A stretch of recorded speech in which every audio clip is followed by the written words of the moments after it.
Oke, kita mulai lagi. Nah, kita ambil satu contoh lagi, Markus 3 ayat 1 sampai 5 ya. Kita baca versi TB2-nya. Coba baca Ika. Kemudian, kamu nggak ada di situ. Cuma pakai laptop. Markus 3 ayat 1 sampai 5. Ini belum ada di laptop kalian. Hah? Ngapain? Udah zaman sekarang, udah di-share pakai link. Ada Pak. Apa? Ya. Oh, Kemudian Yesus masuk lagi. ya, baca. Kemudian Yesus masuk lagi ke rumah ibadat. Di situ ada seorang yang menekannya mati sebelah.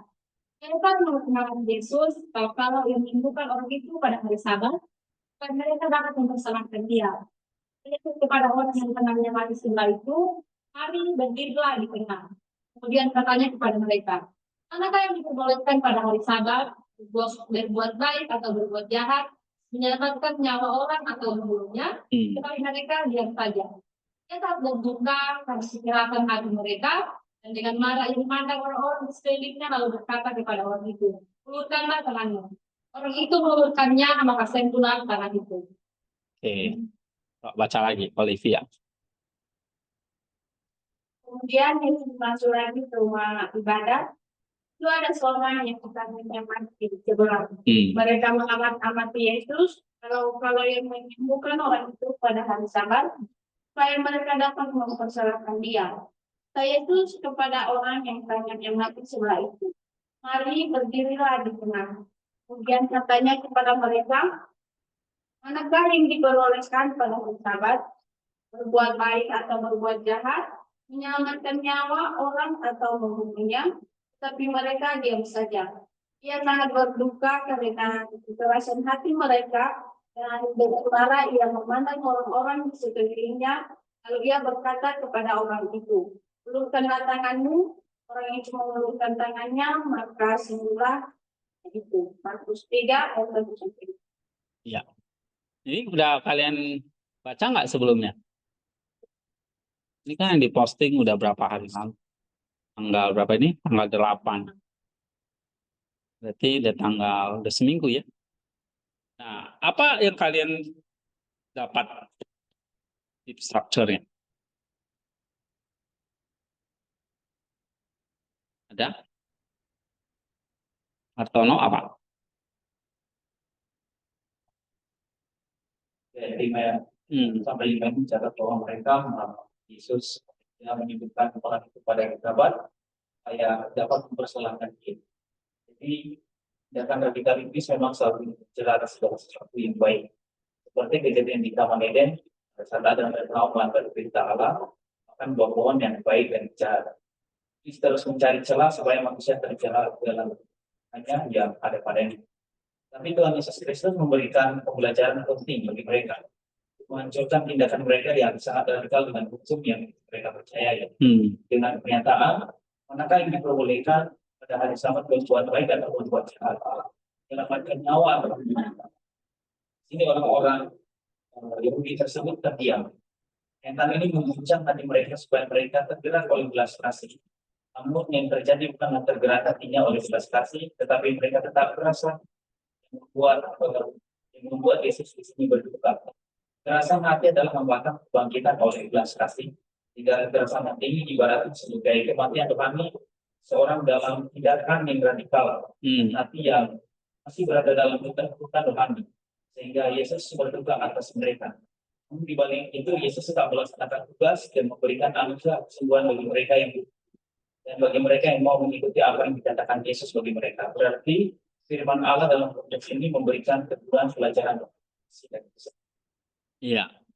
Oke, bagus ya. Nah, kamu pikirkan misalnya di sini tentang penyembuhan di hari Sabat lagi. Ya kan? Nah, ini satu pertanyaan Yesus di sini. Bolehkah berbuat baik pada hari Sabat atau berbuat jahat? Ini menyelamatkan nyawa atau justru membiarkan dia mati? Ya, nah, Yesus nggak peduli pada itu hari Sabat, Dia melakukan namanya pembongkaran radikal terhadap legalisme yang mengabaikan belas kasih. Ini kamu temukan ya, legalisme tapi mengabaikan belas kasih itu harus dibongkar. Nah, memang ini konflik ya antara hukum dan belas kasih. Ya. Nah, orang Farisi itu perangkap dalam legalisme memprioritaskan ketaatan formal terhadap hukum Sabat di atas kebutuhan manusia. Pikiran mereka mati ya, seperti tangan mati itu. Pikiran mereka layu, mati. Nah, ini mencerminkan manusia menjadikan agama sebagai alat kontrol, bukan sarana pemulihan. Nah, ini yang Yesus mau ajarkan. Ya, makanya Yesus sengaja menempatkan orang dengan tangan yang mati di tengah sinagoga untuk menguji hati mereka. Apakah mereka lebih menghargai aturan atau nyawa? Mereka diam. Ya. Nah, ini meningkatkan kedangkalan spiritual mereka. Mereka memilih keamanan dogma daripada risiko kasih yang memulihkan. Ini memang ada pergumulan. Kita mau terjebak dalam legalisme tanpa belas kasih atau iya belas kasih tapi melanggar legalisme. Nah, apakah itu melanggar? Nanti kita lihat ya. Hari Sabat memang di dalam Taurat dimasukkan ini kan hari perhentian bagi Tuhan. Tetapi pada zaman Yesus, hari Sabat itu ditambah lagi. Ada 39 kategori pekerjaan yang dilarang. Nah, ini di dalam Mishnah Sabat ya. Misalnya, apalagi menyembuhkan itu ini nggak boleh. Kecuali dalam keadaan darurat ya. Nah, itu sebetulnya boleh. Yesus dengan sengaja menyembuhkan tangan yang mati sebelah bukan kondisi gawat darurat. Oke. Karena tangannya mati sebelah bukan darurat, kecuali gawat darurat bisa sesak napas ya, kalau nggak ditolong out ya kan, game over gitu. Nah itu yang berkaitan dengan nyawa. Tapi kalau tangan mati sebelah enggak gitu, ya. Untuk menentang reduksi Sabat menjadi sekedar larangan mekanis. Nah kata bolehkah itu kan bahasa Yunani existing dalam pertanyaan menyentuh hakikat moral, bukan sekedar legalitas. Nah ini yang kita pikirkan, ada belas kasih nggak? Atau legalisme aja tanpa belas kasih? Nah, ini intinya di sini. Orang Farisi, mereka menjadikan agama alat kontrol, bukan pemulihan, bukan belas kasih. Nah ini yang kita pikirkan ya. Tapi ini nggak cukup. Kamu harus lihat penyembuhan di hari Sabat itu apa Christ Center-nya, apa tipologinya.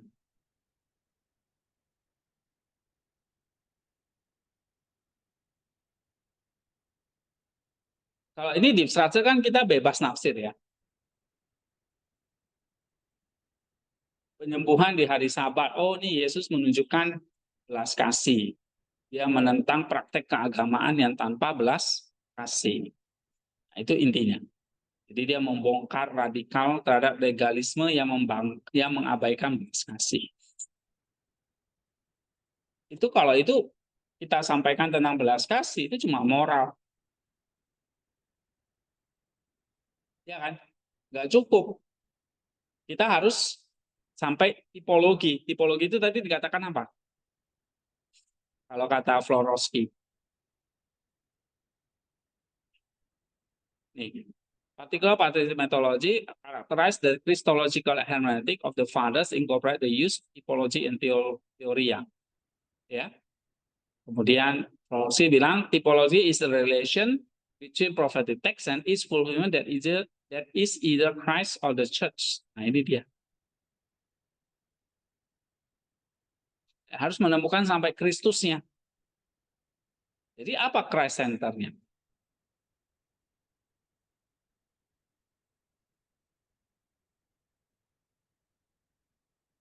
Nah, coba kita lihat ya di sini. Yesus menentang legalisme dengan menunjukkan bahwa Sabat diciptakan untuk manusia, bukan sebaliknya manusia untuk Sabat, bukan Sabat diciptakan untuk manusia. Nah, sebetulnya Sabat itu apa? Oke. Nah, ia mengutamakan belas kasihan, diperbolehkan berbuat baik pada hari Sabat, menggenapi nubuat Yesaya ini tentang Mesias yang tidak akan mematahkan bulu yang terkulai. Jadi Sabat itu artinya apa? Bukan legalisme 39 aturan tadi. Tapi Sabat itu adalah hari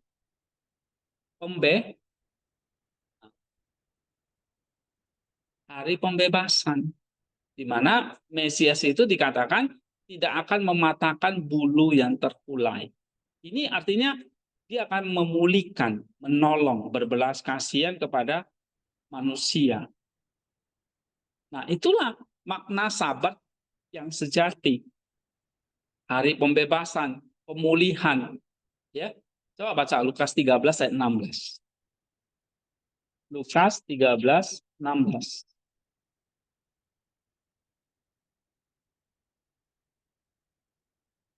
Cepat. Lukas 13 tentang bukankah perempuan ini yang sudah 18 tahun diikat oleh iblis harus dibebaskan dari katanya itu karena dia adalah keturunan Abraham. Perempuan ini keturunan Abraham dan sudah lepas 18 tahun diikat oleh iblis. Bukankah ia harus dilepaskan dari ikatan itu pada hari Sabat? Jadi hari Sabat itu apa? Hari pembebasan atau pemulihan. Sehingga itulah artinya Sabat diciptakan untuk manusia. Bukan sebaliknya. Nah, Yesus mengubah paradigma itu.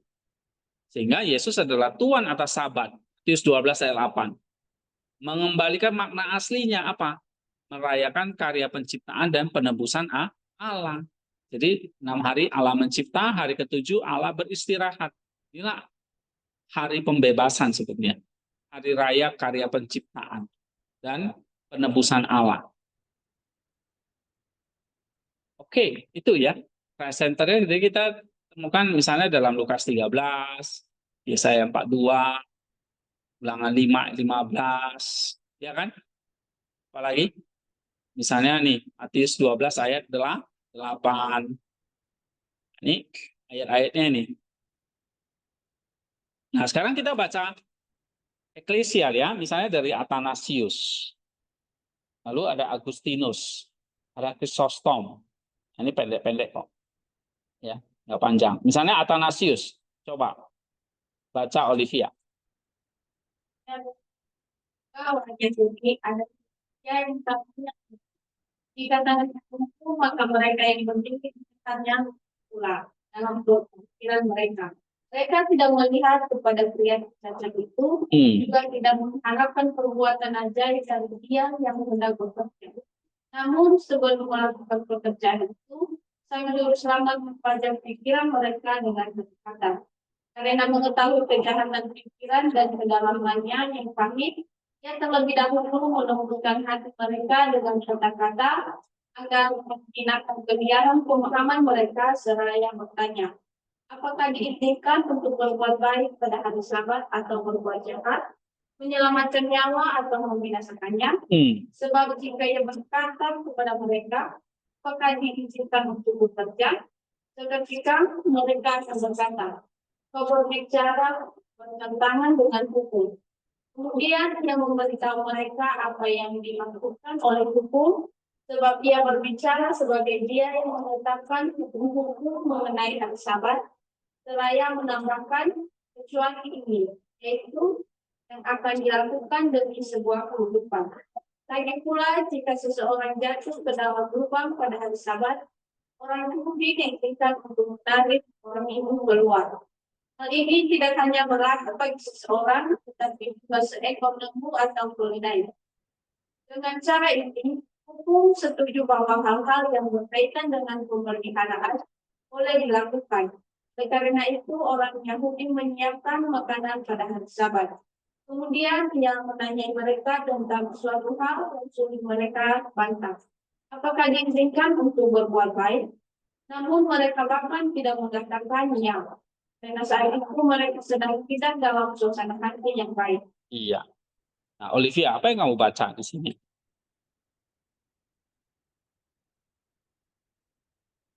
dari Athanasius nih.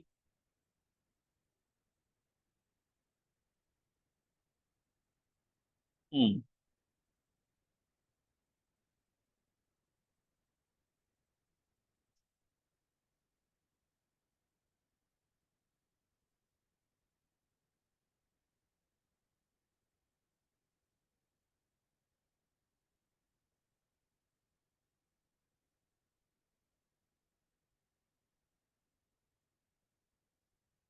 Hmm.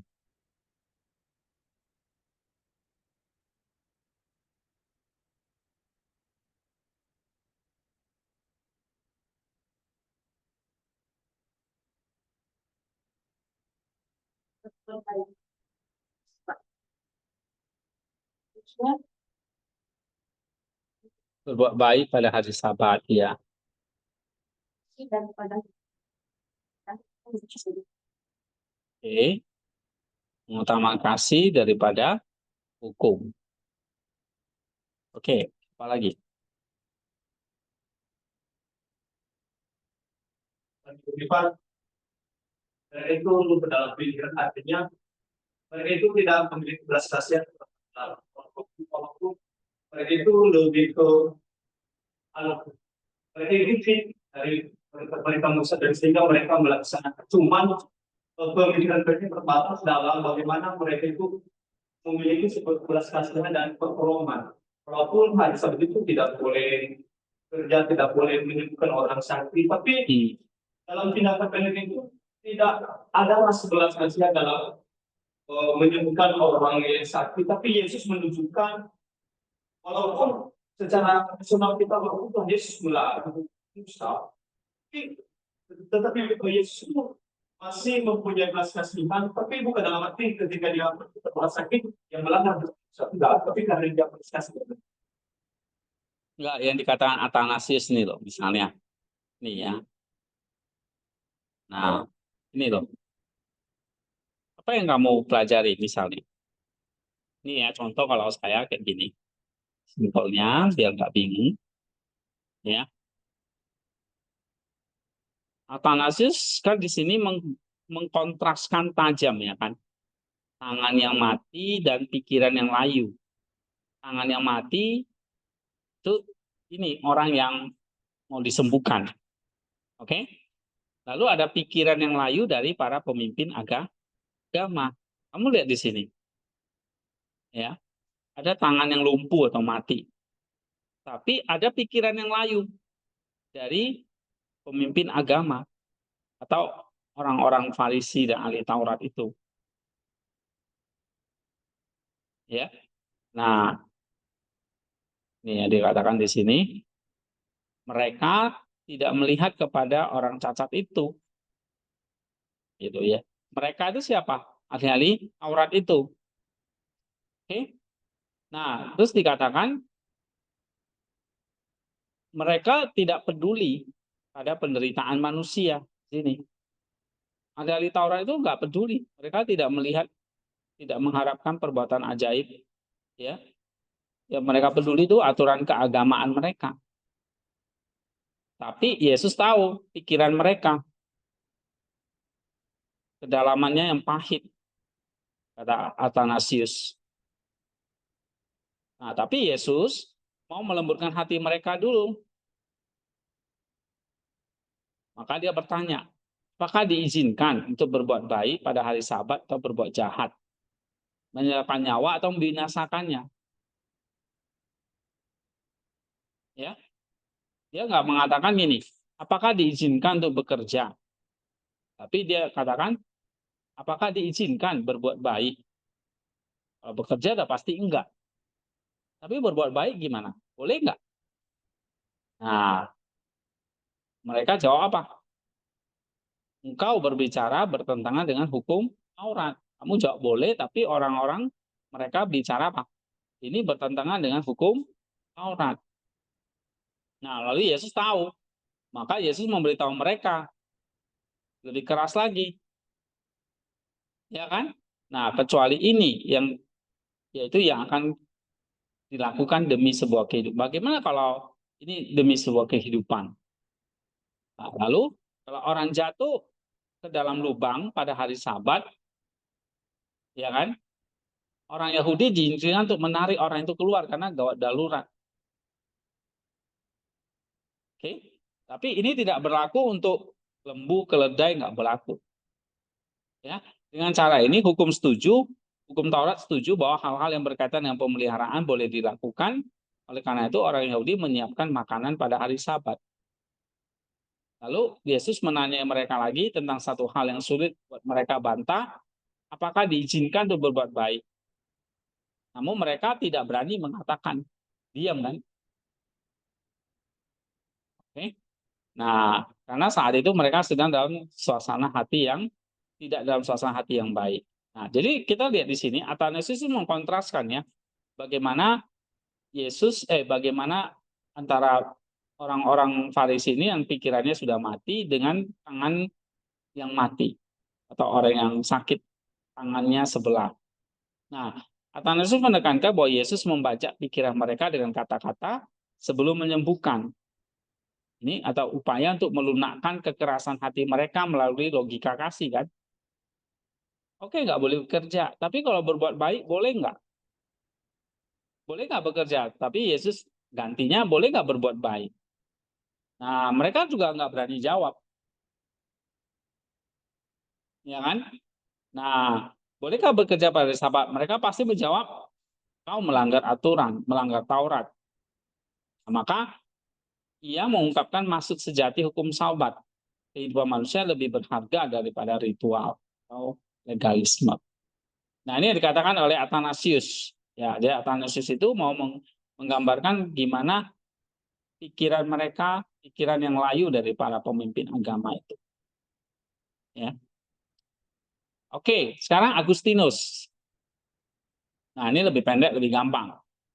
Ya. Coba baca. Generasi. Di sini timbul kesulitan bagaimana mereka dengan ini Santo Markus menempatkan kata-kata itu di mulut Yesus tadi tentang sementara Santo Matius mengatakan bahwa mereka menginterogasi maka diminta itu mengerjakan situ kesulitan.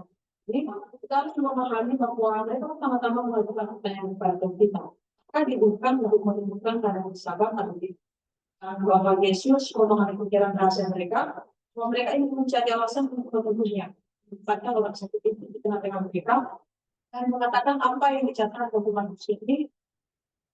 Atau Markus di sini tentang dirinya, apakah diminta untuk berbuat pada Sabat atau beribadah. Nah, Agustinus membandingkan dengan Injil Matius. Ya, coba baca itu dalam Markus 5. Itu kan diambil dari Matius 8 ya. Coba baca. Ya benar ya.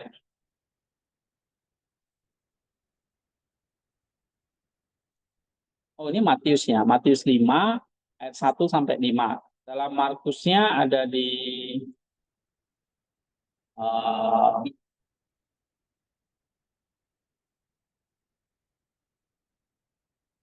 nah, Markus 3 ya. Jadi Markus 5. Markus 3 ayat 1 sampai 5 itu ada di dalam Injil Matius 12 ya. Matius 12. Sorry. Matius 12 ayat 9 sampai 14. Coba baca itu. Di 9 Matius 12 ayat 9 sampai 14. Matius 12. Dan setelah ia meninggalkan tempat itu, dia masuk ke rumah ibadat mereka. Dan lihatlah ada seorang yang tangannya lumpuh. Mereka bertanya kepadanya, apakah diperbolehkan menyembuhkan orang, bukan orang Sabat? Iya. Dia berkata kepada mereka, apakah di antara kamu yang mempunyai seekor domba dan domba itu terjatuh ke dalam lubang? Mereka tidak akan menangkapnya dan mengeluarkannya. Jadi, apakah kelebihan manusia daripada domba? Karena itu, boleh saja kau berbuat baik pada hari Sabat. Lalu ia berkata kepada orang itu, ulurkan tanganmu. Lalu orang itu pun mengulurkan tangannya dan tangan itu menjadi utuh kembali seperti tangan lainnya. Iya. Nah, itu versi Matius. Nah, Agustinus menyoroti dua ini. Ya, perbedaannya apa di situ?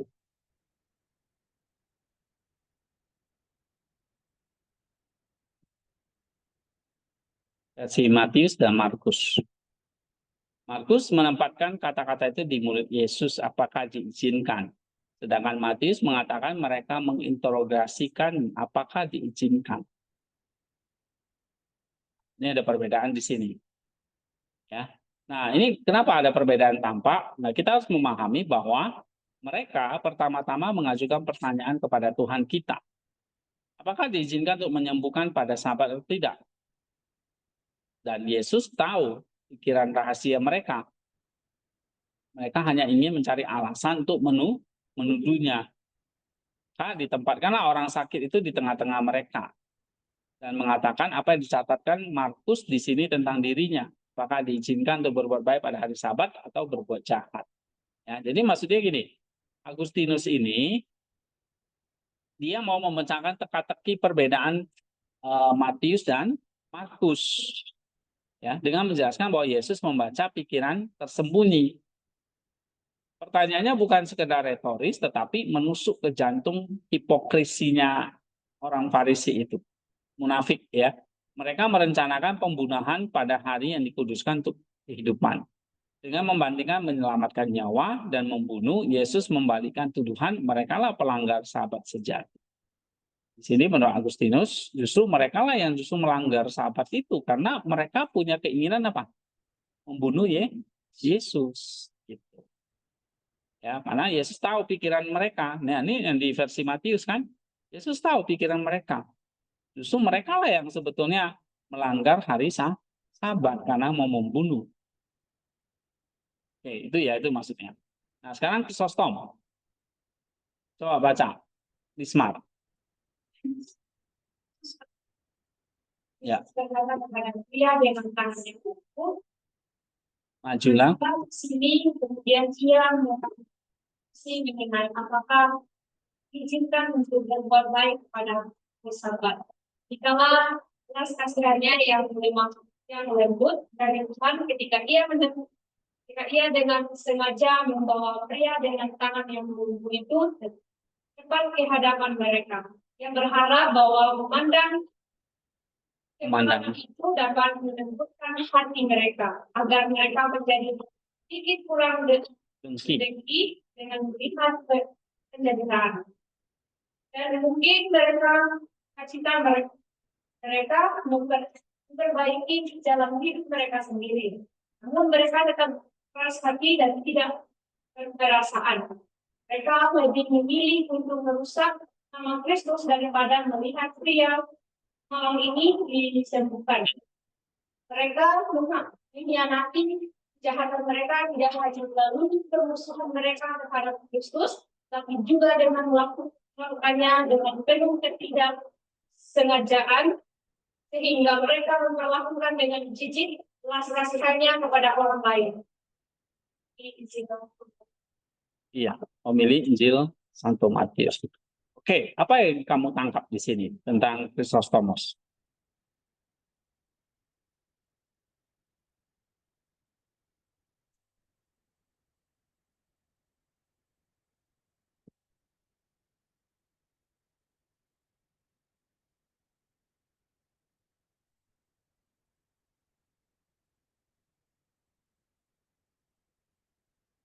Yesus berkata nih, sini, tangan yang lumpuh tadi ya, maju ke sini.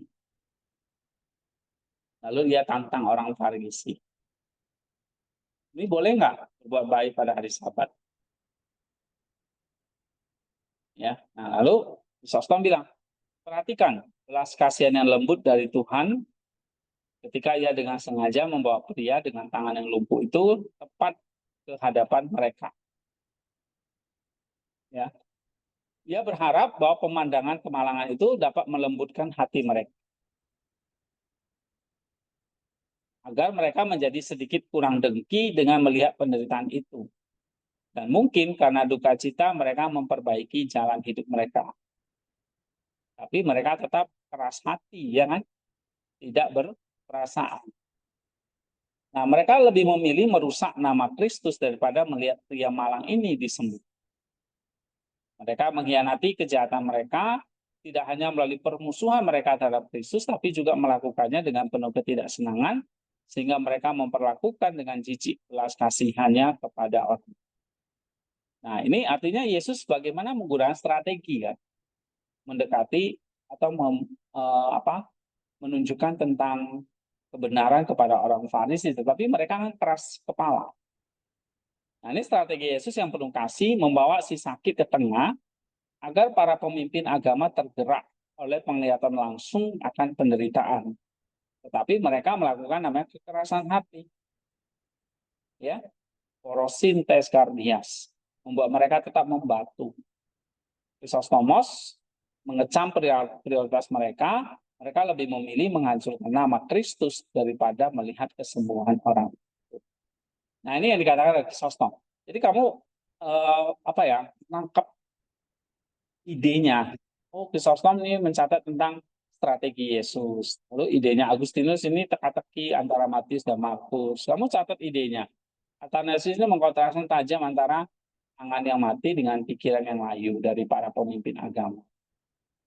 Ya, nah tadi kita juga udah baca Christ Center-nya kan tentang penyembuhan hari Sabat itu, kita jadi ngerti makna Sabat itu artinya apa, ya kan? Hari pembebasan, hari pemulihan, manusia dicipta bukan untuk Sabat, Sabat dicipta untuk manusia. Lalu tadi dari deep structure kita ini kita akan melihat ada belas kasihan tentunya yang kita boleh kerjakan di hari Sabat. Nah, dari sini kamu mesti gabungkan sinerginya. Kira-kira dapat tema apa?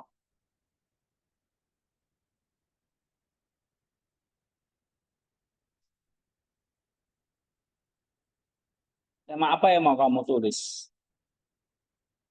Ya, ini jelas dong tentang legalisme dan belas kasihan. Tema apa lagi?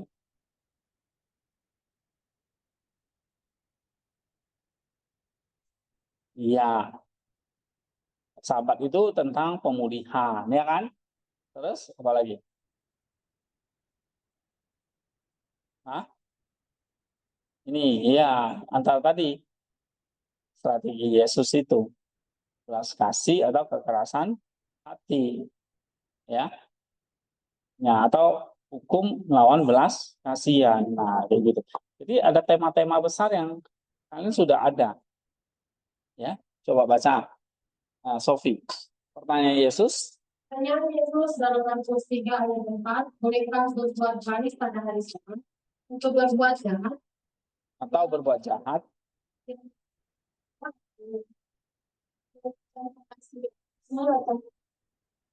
yang ini membongkar kecenderungan manusia untuk terlibat dalam formalitas hukum agama, mengabaikan esensi belas kasihan yang seharusnya menjadi inti spiritualitas. Nah, ini kan cenderungan manusia itu begitu, ya. Formalitas agama, tapi mengabaikan esensi belas kasihan. Nah, terus Koreksi dengan pikiran seperti yang digambarkan Saint Agustinus, memprioritaskan interpretasi hukum Sabat yang rigid di atas kebutuhan mendesak manusia yang menderita. iya. Dan Yesus menentang pandangan ini dengan menegaskan bahwa Sabat diadakan untuk manusia dan bukan manusia untuk Sabat. Markus 2 ayat 27. Ia datang untuk menggenapi nubuat tentang Mesias yang penuh belas kasihan, yang tidak akan mematahkan bulu yang terkulai. Nah, padahal di sini, ya, Sabat atau hukum Sabat itu justru diadakan untuk manusia. Ya, ada belas kasihannya. Nah, terus Yesaya Yesus sebagai pusat kesaksian menunjukkan bahwa hukum Taurat bukanlah terletak pada kekuatan buta secara kata, melainkan pada manifestasi kasih Allah yang menyelamatkan dan memulihkan. Saint Athanasius menyoroti bagaimana Yesus dengan sengaja membajak pikiran para pemimpin agama dengan pertanyaan ini berupaya melembutkan hati mereka dengan kata-kata sebelum melakukan penyembuhan. Hal ini menggarisbawahi pentingnya prioritas kasih dan kebaikan di atas interpretasi hukum yang kaku. Sedang sebuah pelajaran yang terus relevan bagi gereja sepanjang masa. Iya, jadi kamu lihat di sini ya. Athanasius menyoroti apa? Yesus dengan sengaja membaca pikiran mereka, melembutkan hati mereka. Ya, nah ini menggarisbawahi pentingnya prioritas kasih dan kebaikan di atas interpretasi hukum yang kaku. Oke, nah padahal tadi di atas ini ya ada kecenderungan manusia untuk terjebak dalam formalitas agama. Nah ini dibuktikan oleh orang Farisi tadi. Ya, lalu Yesus sebagai pusat pesan Injil ada menunjukkan bahwa inti hukum Taurat bukan terletak pada ketaatan buta terhadap aturan, melainkan pada manifestasi kasih Allah yang menyelamatkan dan memulihkan. Ya, ada belas kasihnya. Oke. Nah, nanti kalian bisa baca lagi lah ya, lihat contohnya di sini. Nah, sekarang kita misalnya baca lagi contoh lain ya.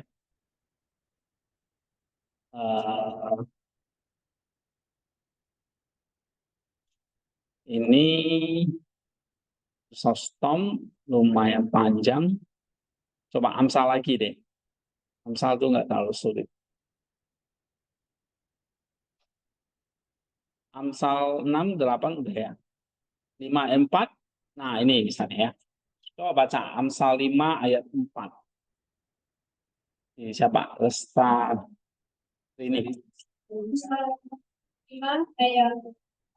Tetapi kemudian Pahitnya seperti empedu, yang seperti pedang bermata. Nah, pahitnya seperti empedu, tajamnya seperti pedang bermata dua. Nah, Amsal 5 ayat 4 itu kan konteksnya dalam nasihat tentang kekudusan. Ya kan? Jadi kalau dari situ apa yang kalian pikirkan? Nasihat terutama dalam kekudusan hidup, menghindari zinahan, ya, seksual, itu maksudnya. Jadi kalau kamu terjebak dalam perzinahan, nafsu seksual, itu pahitnya seperti empedu, tajamnya seperti pedang bermata dua. Nah ini maksudnya gimana? Apa yang kalian pikirkan?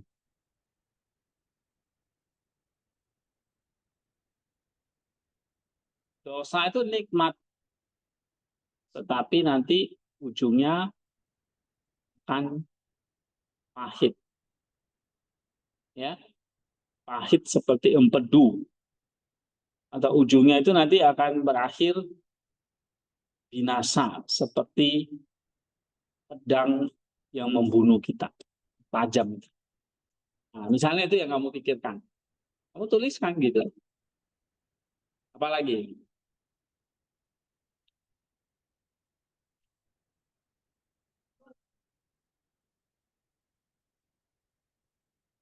Ada kata pahit, ada kata tajam.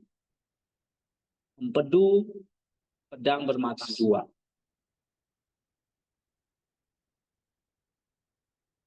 Ini misalnya kamu ngomong ini kenikmatan dosa, tapi akan berakhir pada pahitan. Kalau kita nggak sadar atau kalau kita tidak berobat, ya kan? Kenikmatannya sebentar doang. Nah, ini kira-kira ayat ini ya. Ada lagi?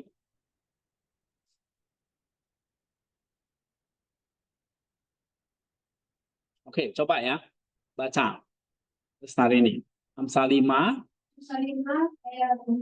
Tapi kemudian pahitnya seperti itu dan tajamnya seperti pedang bermata dua, mengungkapkan sebuah realitas psikologis dan spiritual tentang sifat dosa dan kenikmatan sesaat yang ditawarkan. Kenikmatan sesaat yang ditawarkan. Jadi ada sifat dosa dan kenikmatan sesaat dari dosa. Terus? Dosa beroperasi melalui ilusi, sensorik, dan kognitif yang menyerupai tetesan madu. Pasal 5 ayat 3. Sebuah metafora tentang daya tarik instan yang memanipulasi persepsi manusia. Persepsi. Terus? Otak manusia cenderung merasakan imbalan Jangka pendek. dengan sistem dopamin. Nah, jadi biasanya nafsu kayak seksual itu dopamin, ketagihan. Nah, ini otak manusia nih cenderung memperolehkan imbalan jangka pendek melalui sistem dopaminergik. Ini satu fenomena yang jelaskan, ini saya ambil dari neuroscience modern, bahwa makin nikmat berdosa itu enak. Karena otak itu mengeluarkan apa namanya? Dopamin. Ya. Nah, tetapi coba baca, tetapi kita angsal telah identifikasinya sebagai janji palsu yang mengabaikan konsekuensi eskatologis. iya, tetapi kalau otak bilang dopamin itu enak, nah ini sebetulnya itu janji palsu yang berbahaya. Makanya di situ dikatakan pahit dan tajam. Ya. Terus Manusia seringkali tertarik pada dosa karena janji kenikmatan dan kekuasaan yang tampak di permukaan. jadi kalau kita baca ini ya, dosa itu apa? Puas, Pak Gibran, ya kan? Karena kita udah kena dopamin otaknya. Terus Namun, Amsal 5 ayat 4 memperingatkan bahwa kenikmatan ini bersifat sementara dan menipu. Nah, dia kasih tahu ada pahit rasa seperti empedu. Pahitnya seperti empedu. Tajam seperti pedang bermata. Terus dibanding dari tarik awal, sembunyi kepahitan dan penderitaan yang tak terhindarkan. Ini mencerminkan kecenderungan manusia untuk tergiur oleh kesenangan sesaat tanpa mempertimbangkan konsekuensi jangka panjang. iya. Jadi kalau kamu baca Amsal ya, Amsal 5 ayat Amsal berapa tadi? Amsal 4. Amsal 5 ayat 4. Ayat 4 ya. Ya. Nah, ada pahit, ada tajam. Iya, dosa itu mendatangkan kenikmatan sesaat. Tapi penderitaannya selamanya. Nah, gitu. Ini namanya pikiran kita ya. Ini manusia cenderung tergiur oleh kesenangan sesaat tanpa mempertimbangkan konsekuensi jangka.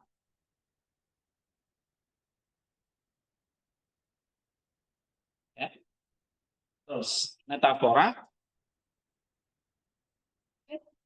Metafora empedu dan yang bermata dua sangat kuat. Empedu melambangkan rasa pahit yang busuk dan tidak menyenangkan, menggambarkan rasa sakit emosional, spiritual, dan bahkan fisik yang diakibatkan oleh dosa.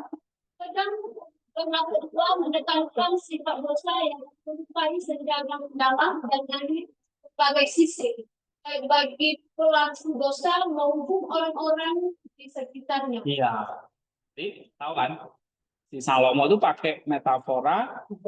Nah, berarti empedu dan pedang tadi, pedang bermata dua itu, ya pedang di mana-mana satu ya matanya.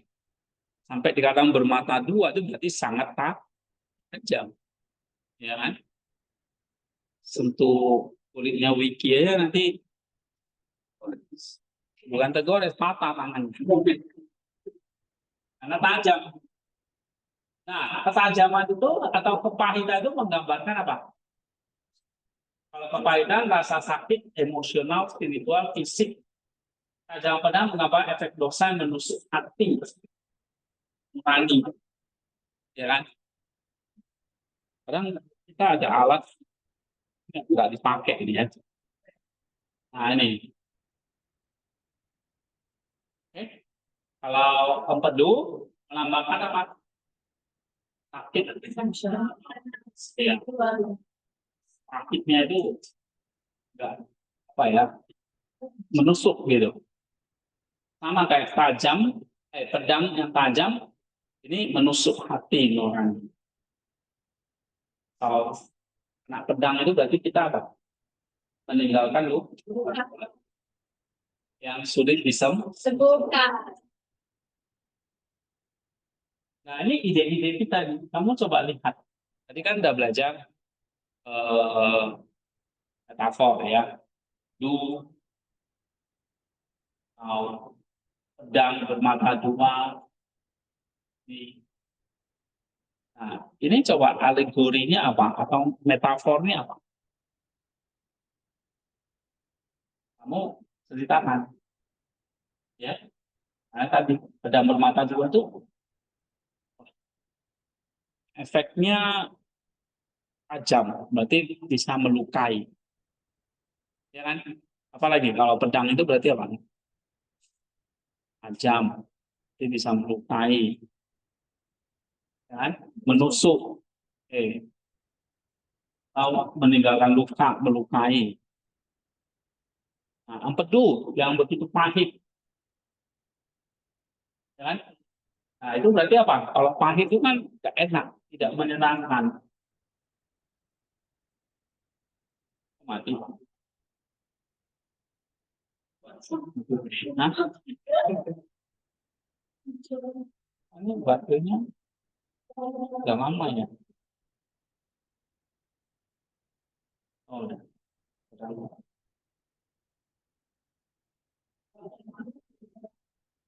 Nih. Nah, ini kan pedang itu berarti menusuk dan melukai. Tuh. Pikirkan ke situnya. Ya. Coba baca lagi. Ayat ini secara implisit menunjukkan bahwa pengakuan akan kepada pendosa seringkali datang kemudian setelah seseorang terjerat dalam perbuatan dosa dan malah memiliki dampaknya. Pada awalnya kedayakan dosa begitu kuat sehingga memiliki potensi kehancuran yang ada di dalam. Baru setelah mengalami sendiri akibatnya, seseorang menyadari betapa pahit dan menyakitkannya dosa. Iya. Oke. Nah, jadi kalau ada terjerat ya dalam perbuatan dosa, awalnya kita senang. Ya. Daya tariknya begitu kuat. Tapi potensi hancurnya juga kuat. Kesenangannya kuat. Nah, orang yang kena narkoba itu senang ya. Fly katanya. Ya.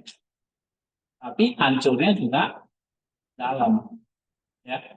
Nah, jadi kita biasanya nih ya, kita baru mengalami, kita akan tahu akibatnya kalau kita sudah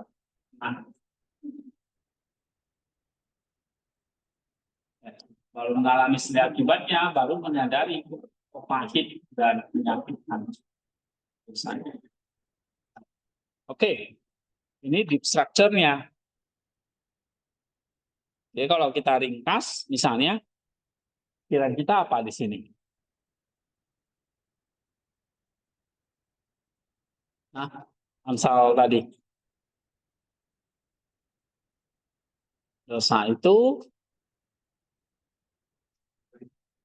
iya, memberikan kenikmatan.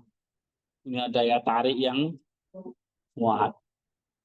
Tapi, akibatnya fatal. Ya kan? Itu dia. Akibatnya fatal, makanya dilambangkan seperti empedu, pedang tadi. Nah, itu structure-nya. Apalagi ya? Misalnya, ini udah berani. Waduh, berat. Ini dulu. Sekarang kita masuk ke center. Nah, ada nggak ayat-ayat lain yang berbicara hal ini? Banyak. Ya. Jadi kalau dosa itu mendatangkan kepahitan, mendatangkan penderitaan, ini banyak diceritakan di dalam kitab suci. Ya. Nah, ini apa yang diajarkan? Misalnya Yesus ya, coba bacalah Krisna, Amsal 5 ayat 4. Nah, Bapak, ketika dari perspektif yang berpusat pada Kristus, mendapatkan dimensi bangunan yang mendalam dan terdepan dengan keselamatan dan kasih. Nah, kalau Christ Center itu kan selalu hubungannya dengan Kristus. Jadi hubungannya itu dengan apa yang diajarkan, ya. Misalnya Yesus, Yesus mengungkapkan dimensi dosa.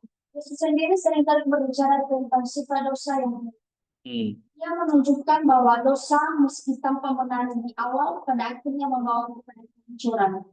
Dalam Yohanes pasal 8 ayat 34, Yesus berkata, Aku berkata kepadamu, sesungguhnya setiap orang yang berbuat dosa adalah hamba dosa. Ini menekankan perbudakan dan ikatan yang diakibatkan oleh dosa, bukan kebebasan dan kepuasan dengan dijanjikan. iya, Yesus bicara tentang kalau kamu hamba dosa, kalau kamu berbuat dosa, kamu adalah hambanya dosa. Nah, ini adalah awal menuju apa? Dosa itu tampak menarik di awal, akhirnya membawa kepada kehancuran. Nah, terus coba baca lagi. Kehidupan pribadi dan kekejaman pedang dalam Amsal pasal 5 ayat 4 dapat dilihat sebagai cerminan dari konsekuensi dosa yang ditanggung Kristus dari salib. Iya. Roma pasal 6 ayat 3 yang menyatakan sebab upah dosa ialah maut, tetapi karunia Allah ialah hidup dalam Kristus Yesus. Nah, ternyata kamu lihat ini ya. Akibat dosa itu apa? Kepahitan empedu kan? Ketajaman pedang. Nah, kalau tipologinya itu apa? Senternya apa? Ini cermin dari dosa yang ditanggung Kristus di kayu salib. Nah, salib adalah tempat di mana Kristus mengalami kaitan dosa dan merasakan apa?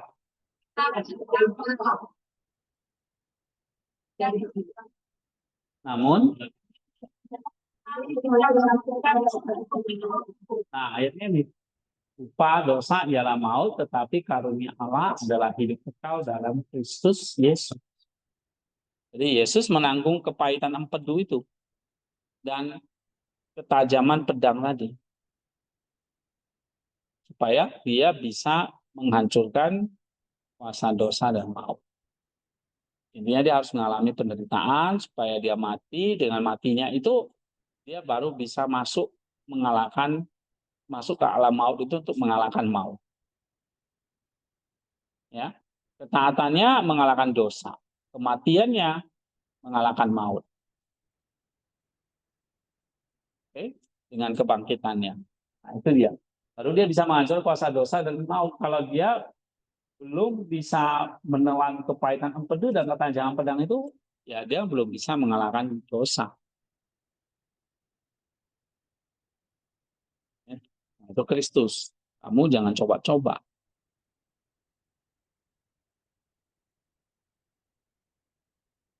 Tanpa Kristus. Jadi, untuk mengalami dosa, ya pakailah kuasa dari Kristus yang sudah mengalahkan itu. Itulah sebabnya misalnya spiritualitas timur itu sangat menekankan Jesus Prayer.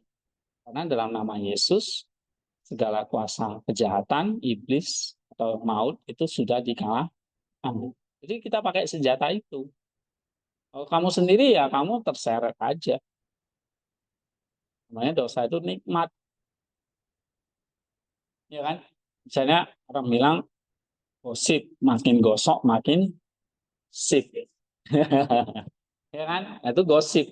Makin digosok makin sip. Oke. Coba baca lagi, Risna. Meskipun Nusa berakhir dalam kekaitan, melalui kebangkitannya menawarkan jalan keluar dan kehidupan yang sejati. Yohanes pasal 10 ayat 10b. Aku datang supaya mereka mempunyai hidup dan mempunyainya dalam segala kehidupan. Janji ini kontras langsung dengan kepanutan dan kehancuran yang digambarkan dalam Amsal pasal 5 ayat 4. Dalam Kristus, kita menemukan kepuasan yang abadi dan sukacita yang tidak ternodai oleh kepahitan dosa. Iya, nah ambil misalnya Yohanes 10. Ya, Yesus datang sudah mempunyai hidup dan mempunyai dalam segala kehidupan. Terus lagi. Amsal pasal 5 ayat 4 dalam Kristus menjadi panggilan untuk membuat kita yang kekal. Kita dihadapkan pada dua jalan. Jalan dosa yang menjanjikan kenikmatan sesaat, namun berakhir pahit. Atau jalan Kristus yang mungkin tampak sulit di awal, namun membawa kepada kehidupan kekal dan sukacita sejati. Iya. Matius pasal 7 ayat 13 sampai 14 menegaskan adanya dua jalan ini. Masuklah melalui pintu yang sesat itu, karena lebarlah pintu dan luaslah jalan yang menuju kepada kebinasaan, dan banyak orang yang masuk melaluinya. Karena sesatlah pintu dan sempitlah jalan yang menuju kepada kehidupan, dan sedikit orang yang mendapatnya. Iya, jadi bisa kaitkan dengan Matius 7 tadi. Ini. Karena tadi dosa itu awalnya nikmat, tapi berakhir pada kehancuran. Nah, kita mau pilih dosa atau lewat pintu yang sempit atau pintu yang lebar? Ya kan? Kalau Krisman langsung nyelonong dia. Pintu yang lebar. So. Ya. Nah, ini yang diajarkan oleh Kristus. Ada dua jalan. Dosa menjadikan kenikmatan sesaat tapi berakhir pahit, atau jalan Kristus yang tampaknya sulit di awal tapi membawa kepada kehidupan. Nah, jadi pilih dosa atau pilih Kristus? Masa? Hah? Iya, di sini. Nanti kalau udah turun mana, udah lain ceritanya. Oke, sambung ya.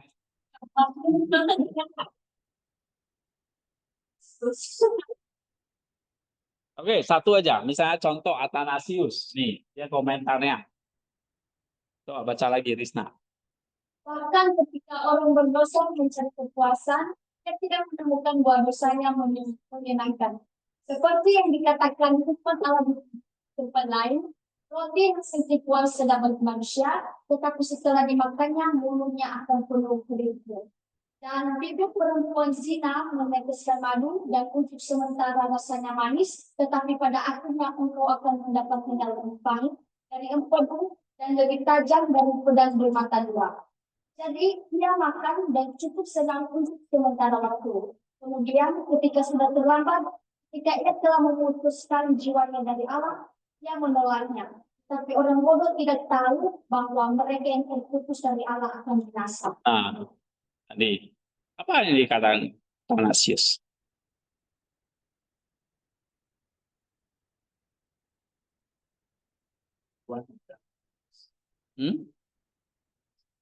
Apa? Oke.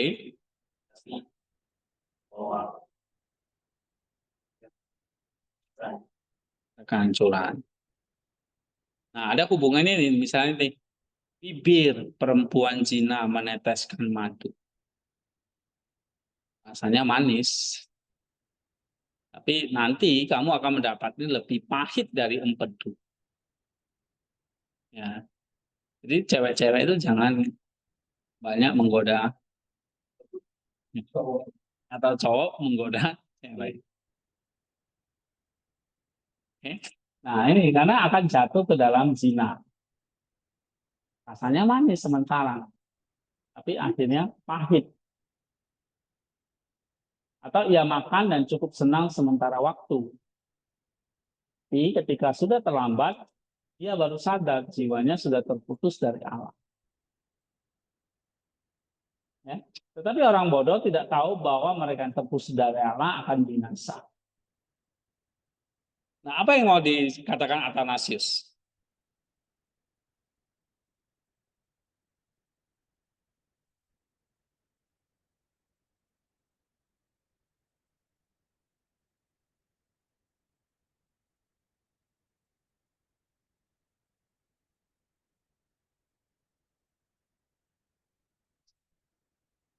Orang yang berbuat dosa tidak menyadari. Kalau sudah terlambat ya kan. Berarti di sini atau dia kasih gambaran nih. Roti hasil tipuan sedap. Tapi setelah dimakan mulutnya penuh kerikil. Nah, ini artinya apa nih? Tahu tadi seperti perempuan, bibir perempuan zina meneteskan mani. Nah, ini mau menggambarkan apa? Konsekuensi dosa yang mengerikan. Kamu makan roti, mulutnya kok penuh kerikil. Batu kan? Dan tepung. Nah, oke, coba baca ini ya. Nah, ini kan. Athanasius, coba baca lagi, Risa. Athanasius. Athanasius menggunakan analogi racun untuk menggambarkan dosa yang meskipun tampak memuaskan pada awalnya, justru menyebabkan jiwa kehausan akan hal-hal yang merugikan. Iya. Terus? Ia menyoroti tipu daya kenikmatan dosa yang diumpamakan dengan roti tipuan yang sedap dan bibir perempuan jalan yang meneteskan madu. Namun mengingatkan bahwa pada akhirnya dosa akan terasa lebih pahit dari empedu dan lebih tajam dari pedang bermata dua. Iya, itu. Yang akan sama ya, kayak tadi di deep structure. Ini. Dosa awalnya tampak memuaskan. Tapi di balik itu, nah, memuaskan itu ya kayak ini tadi. Ada roti, ada bibir perempuan jalan. Ya. Nah, tapi akhirnya akan berakhir di Amsal ini. Terus? Menurut Athanasius, kepahitan akhir ini adalah konsekuensi logis dari dosa yang memutuskan persekutuan jiwa dengan Allah, sang sumber air hidup. Oleh karena itu, solusi yang ditawarkan adalah penyatuan kembali dengan sang logos melalui jalan pertobatan dan asketisisme. Athanasius menegaskan bahwa kenikmatan dosa bersifat palsu dan sementara. Sementara kerugian spiritual akibat dosa adalah kekal. Ia memperingatkan bahwa ketidaksadaran akan konsekuensi kekal dosa adalah kebodohan yang membawa pada kebinasaan, dan menekankan panggilan gereja untuk terus mengingatkan umat akan realitas ini serta mengajak mereka untuk bertobat sebelum terlambat. Iya, maka Athanasius mengingatkan peran gereja itulah apa? Memperingatkan jangan larut atau jangan sampai terlambat. Ya, jangan sampai terlambat. Dia memperingatkan bahwa ketidaksadaran akan konsekuensi kekal dosa ini kebodohan. Kalau gereja nggak mengingatkan umatnya bahwa ada konsekuensi kekal dari dosa, ini kebodohan yang membawa kepada kebinasaan. Maka panggilan gereja adalah terus mengingatkan umat akan realitas ini, mengajak mereka untuk bertobat sebelum terlambat. Nah, itu makanya dikatakan di sini. Ya. Ketika sudah terlambat, ketika ia telah memutuskan jiwanya dari Allah, ia menolaknya. Ini I harus huruf besar ya. Maksudnya Allah menolaknya ya. Cara editnya ini. Oke, ya ini I huruf besar ya. Maksudnya kalau sudah terlambat ya Allah sudah tolak. Orang bodoh tidak tahu bahwa mereka yang terkhusus dari Allah akan binasa. Nah, ini tugas kalian jadi pendeta nanti mengingatkan ini. Mengingatkan Amsal ini. Nah, ini kata Athanasius.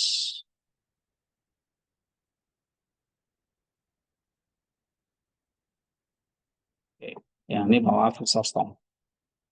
Nah, ini beberapa contoh lah ya. Nah, kalian latihan terus. Nah, hari minggu depan mungkin 1, 2, 3 orang mempresentasikan ya deep structure-nya. Oke.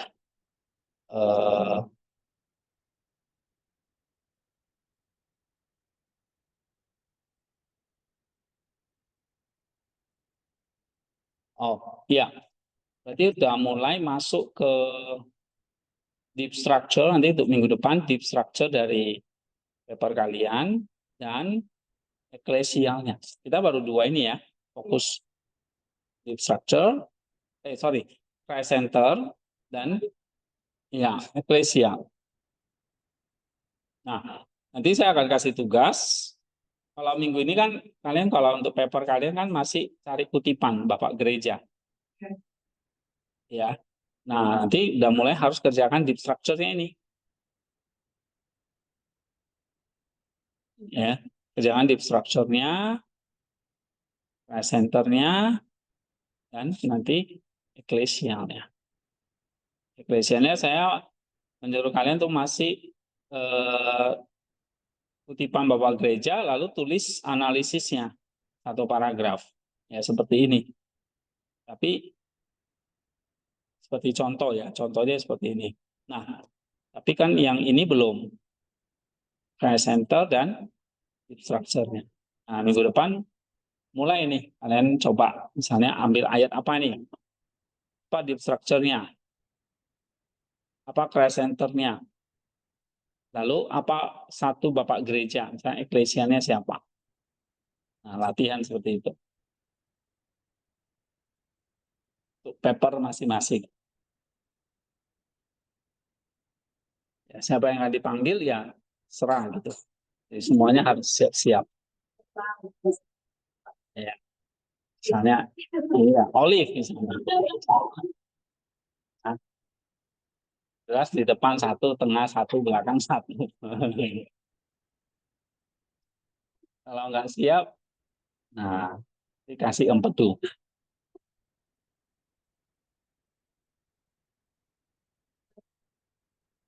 Oke, ya nanti pada intinya papernya nanti akan jadi kayak contoh ini loh.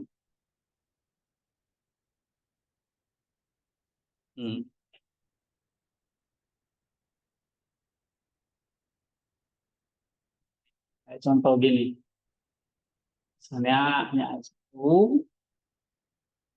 strukturnya ini,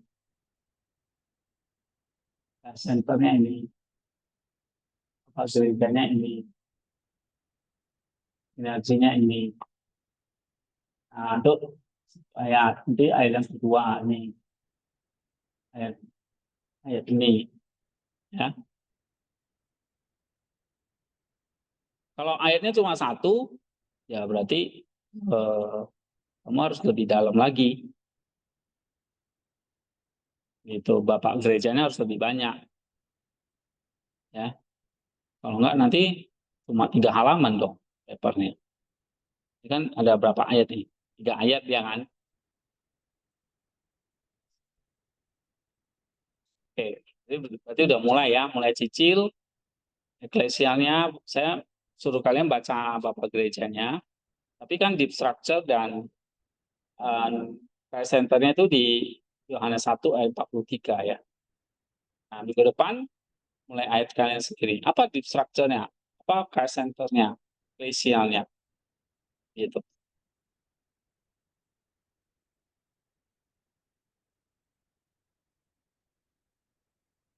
Ya, tuliskan deep structure. Jadi ini contohnya seperti ini. Ini sudah contoh yang lengkap nih ya.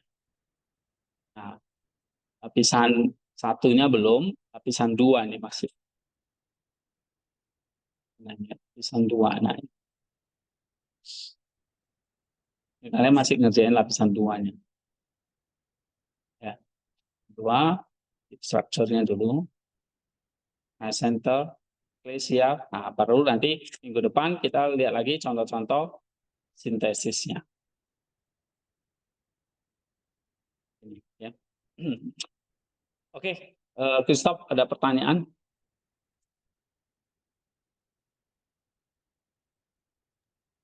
Untuk sementara belum ada Pak, nanti kalau memang apa saya tanya sama teman yang lain. Oke, mulai ini ya, kaji ayat-ayatnya. Iya Pak. Oke, ya, kita berdoa. Neno berdoa.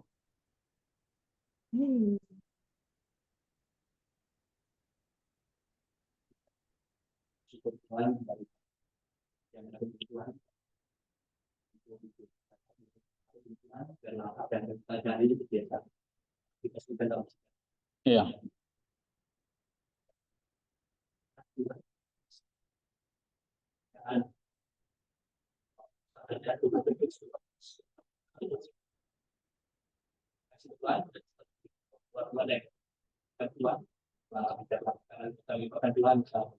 sebagai kekuatan yang sedang kami. Terima kasih Tuhan tinggal doa kami. Serahkan ke dalam tangan-Mu, menjadi dalam nama Tuhan Yesus Kristus, Juru Selamat kami mengucapkan doa. Amin. Iya Pak.